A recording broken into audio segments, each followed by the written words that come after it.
And I'd now like to welcome the Session 1 speakers to the stage in the form of John Pistak and Tim Parker. Just a reminder before I make some introductions, if you have got any questions for the panel today, you'll see on by the side of your screen, there's an area that you can enter those. Please get them in. I'm sure there'll be a few, and we'll get a Q&A session at the end after we've heard from both speakers. So with that, I'd like to move on to introducing our first speaker, John Pistak, who is CEO of UGL Regional Linx. John's a highly experienced and knowledgeable rail specialist with over 20 years of experience operating, maintaining and constructing significant infrastructure. Most recently, John was director of JP Rail, where he worked with clients including Brookfield Rail and Metro Trains at Melbourne.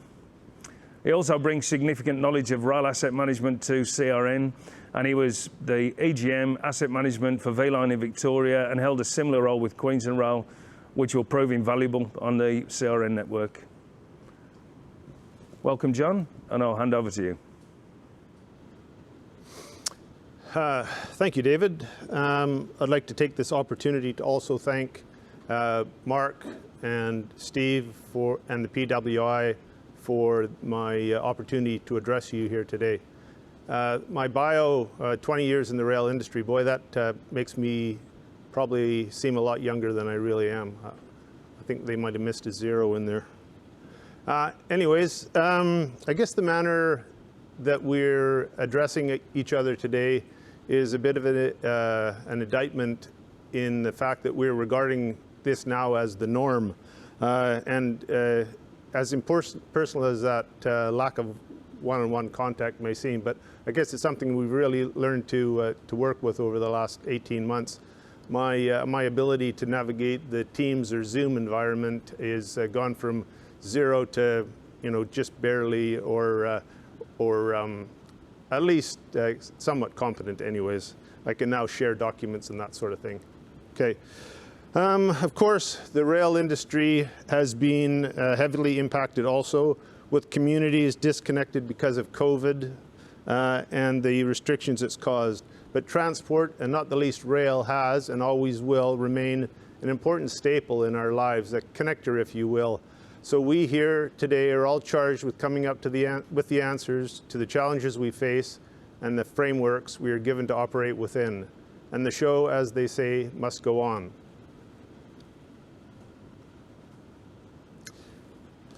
It's fair to say that the Country Regional Network, or the CRN, is not a new show in town at all, but it will have a largely new cast soon. We won't be changing the storyline. We're just going to theme slightly differently the way we manage and operate the CRN.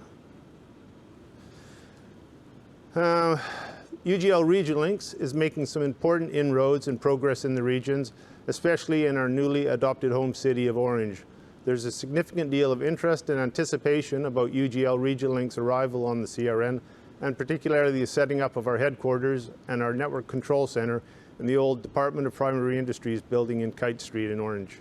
We are rapidly coming to the conclusion of our fit-out in preparations for services commencement on the 30th of January next year.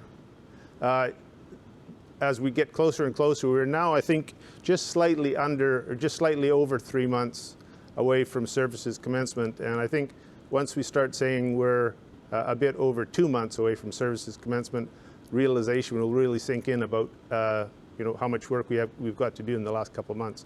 Anyways, the 75 or so staff we've got in Orange will see UGL Regional Linx as a major employer. We've got some ambitious, yet we believe achievable targets for the CRN across the next 10 years, including our percentage of employees living and working on the CRN and our Indigenous employment. And these are being welcomed and appreciated by those we speak to as we mobilize. We have committed to at least 80% of our workforce living and working on the CRN, and that's a target I'm driving to approach 100% if we can. We'd like to have all our staff working on the CRN. We've also got a very great target of 20% of Indigenous employment within 5 years of contract take-up. We've already seen a major injection of local talent in some of our teams, including our network controllers in training. Many of these have heard about what we are planning and doing and have entered the rail industry for the first time from many different walks of life. From SAS soldiers to former bankers, shopkeepers, stay-at-home moms, and an IT professional seeking a change in pace and a new challenge in life. We have a mix of experience and new blood that really excites me as their CEO. It's wonderful to see people keen for a change in career, and especially a career in rail. And this was recently highlighted in a front page media article published in the Central West. I myself have personally moved to Orange to live and work in recent weeks. I don't mind telling you, as beautiful a little city as Orange is, I'm happy to come in on the back of what I'm told as one of the coldest and wettest winters in 30 years. I may have grown up in Canada, but I've spent most of my last 35 years in Queensland, and I'm fairly well acclimatized to the Queensland sun and the warmth. Outside of our business in the making, we have already forged some strategic relationships with significant decision makers, including elected officials, local government, and leading business figures. And we will continue to develop these as our tenure progresses. These are important relationships, of course, and they include farmers, mineral and grain movers, and community groups. They hold their association with Country Rail very passionately, and we will too as we build these relationships across the next decade.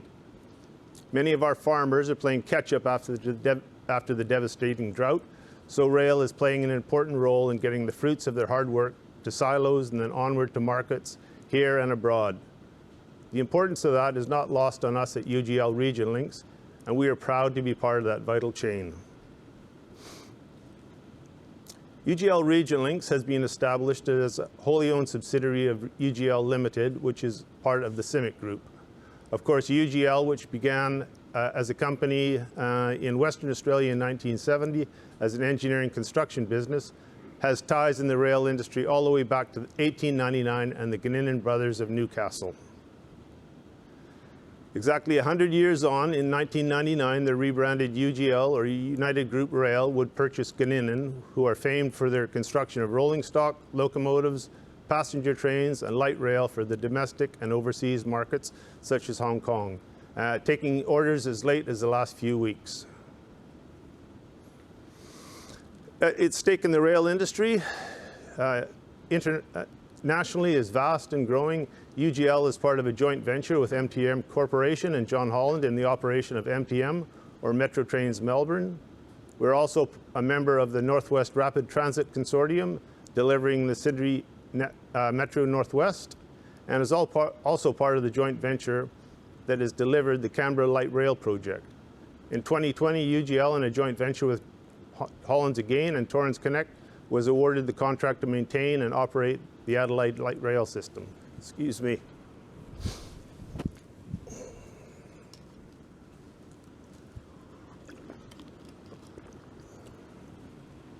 The start of this year saw UGL Region Linx awarded the contract to maintain and operate the Country Regional Network in New South Wales for 10 years from 2022. And in August just gone, UGL was announced as a successful tenderer in a joint venture with Comfort Delgro to maintain and operate the Auckland Rail Network in an 8-year agreement and a 50-50 equity relationship. So things are definitely moving along in a big way, not only for UGL, but the rail industry more widely. Pleasingly, and I think importantly, we are now seeing a healthy mix of both heavy and light rail options for our major cities across Australia and New Zealand as well. The CRN represents an important undertaking of a major and very historic public asset. The CRN includes nearly 2,400 route kilometers of operational passenger and rail freight lines, just over 3,100 route kilometers of non-operational lines, and 27,000 hectares of land and infrastructure, including over 1,300 level crossings. Unfortunately, only 300 of those are active, and that's something we'll be working in partnership with our client, Transport for New South Wales, to improve over the next 10 years. We've got 600 rail underbridges and 384 road overbridges, and I learned after I joined the team that a surprising number of those overbridges are actually on the ARTC line. Nearly 1,000 kilometers of branch line. Of that, 2,400 is actually branch line used predominantly for grain. So that's seasonal traffic. So what I thought was interesting from Matt's presentation earlier was the fact that they see something like 3,000 trains moving around the network, or 3,000 train movements around the network on a daily basis. So our most busy corridor sees between 30 and 50 trains a day. So obviously significantly different networks and requirements. But it's the fact that just under a third of the 1,200 property assets are heritage sites. That shows the people and the government of New South Wales place a large importance on what this network and its history, the history of rail, mean to the people of this state, particularly those living near the CRN. The people of New South Wales are emotionally attached to the history of rail, and the CRN is a much-loved part of that storyline. But while a romantic notion through the ages, we all know rail is far more than that. The Inland Rail project is recognition that rail should play and will play a much greater role in the movement of people and especially goods into the future.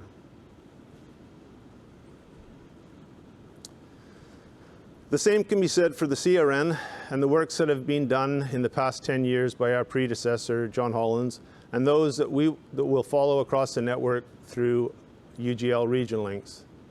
These advancements are an acknowledgement of the fact that rail is an essential part of the machine of government and the fabric of our lives, linking towns with regional centres with one another, but equally as importantly, a lifeline to our major cities who rely on what is produced in the regions. As I mentioned before, and I'm sure you would have picked up by now, I'm originally from Canada. I've been in the rail industry for nearly 40 years, starting in Canada in the early 80s with a summer job on the construction of the Tumbler Ridge branch line in northern BC. I then joined BC Rail a year or so later as an engineer in training.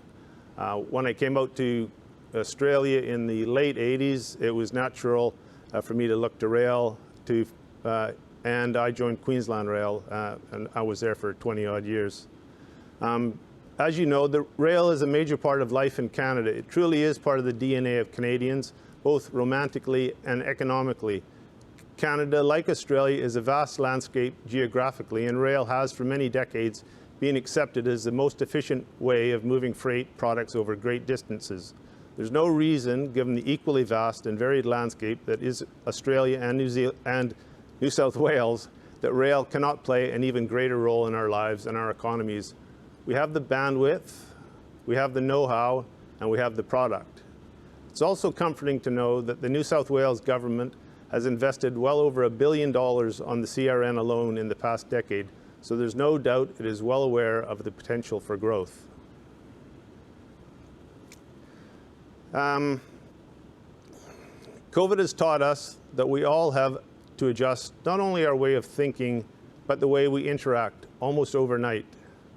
Declared lockdowns and a recent halt to passenger services that Matt referred to earlier, including across regional rail, have meant that the links between cities such as Sydney and our regional centres have been impacted, for the meantime at least, and if they weren't impacted, they were at the very least strained. COVID has thrown us some constant curveballs that have forced us all to re-strategize, sometimes on a daily basis. From a mobilization standpoint, UGL Regional Linx have had to take measures that we simply would not have imagined necessary pre-COVID. The health and safety team in our business has been a constant go-to as we prepare for services commencement early next year. When the second lockdown hit us in June of this year, we really had to have a very close look at how we were going to deliver our mobilization, especially with the construction of our new network control center in Orange and the backup facility in Bathurst. To complete that work, we rely on a significant number of technicians, signaling staff, train control system staff coming out from Sydney to Orange to build that, to connect the wires up to make the whole thing work. And we were really wondering just how that was going to happen with the inability of being able to move people from Greater Sydney out into the regions. Fortunately, the New South Wales government found a way to make that happen, and in the end, that really hasn't caused us too many problems at all, apart from the fact that COVID has still really stretched the supply chain, and the delivery of some key components have been delayed a bit. Nothing, fortunately, that will impact on our ability to deliver, but just things that tighten up that critical path a bit. It's not unreasonable to suggest that we are at a pivotal junction societally in the way we interact with one another. Recent months have taught us that the regions have had to be largely self-sufficient, and this is potentially opening a door to a better understanding of just how important a role the regions play in the day-to-day workings of our economy. Rail can be part of the answer to reducing the risk of transmission. Put simply, more rail movements on our network, such as the CRN, and fewer road freight movements would reduce the number of person-to-person contacts along the supply chain. Also, that's not even considering the number of long-haul trucks that would be taken off our roads and the flow-on effect that would have for general road safety and road accident numbers, including major injuries or fatalities. Room for greater utilization of the network has given us cause to consider, I guess, the fact that the end of the drought has spurred on greater yields and greater opportunities for increased rail movements. As I mentioned before, the bandwidth is there, we just need to capitalize on it. There continues to be a massive increase in demand for our resources, including agricultural resources, and rail will continue to play a crucial role in getting these through to our ports from rural and regional hubs. Getting the balance right between frequency of service and network capacity is an important equation for both the customers utilizing the CRN and us, the network operator, and on behalf of our client, Transport for New South Wales. The CRN is a valuable asset that needs to be used to its premium capacity for all concerned, while being protected both in terms of safety and environmental considerations. The CRN accommodates a wide range of goods and services, from passenger trains to coal to grain and mixed haulage, including 3 container services a day transporting Sydney's great rubbish from Clyde and Bankstown to the Woodlawn facility that is operated by Veolia at Tarago, south of Goulburn. Without this vital service, Sydney literally grinds to a halt. This is a truly essential service that takes an estimated 50,000 trucks off our roads each year. The CRN is no small concern. Regional Linx is also committed to supporting regional businesses, big and small, and adhering to a buy local ethos wherever possible as we mobilize towards services commencement. With that in mind, we are spending millions of dollars with businesses along the CRN as such things as vehicles, vehicle and equipment fit-outs, the fit-out of our new headquarters in Orange, and branding across the entire CRN, which in itself is a massive undertaking. The CRN is not just about operational rail corridors. In fact, there are many more kilometers, as I said before, almost 800 kilometers more non-operational lines than there are operational in the network.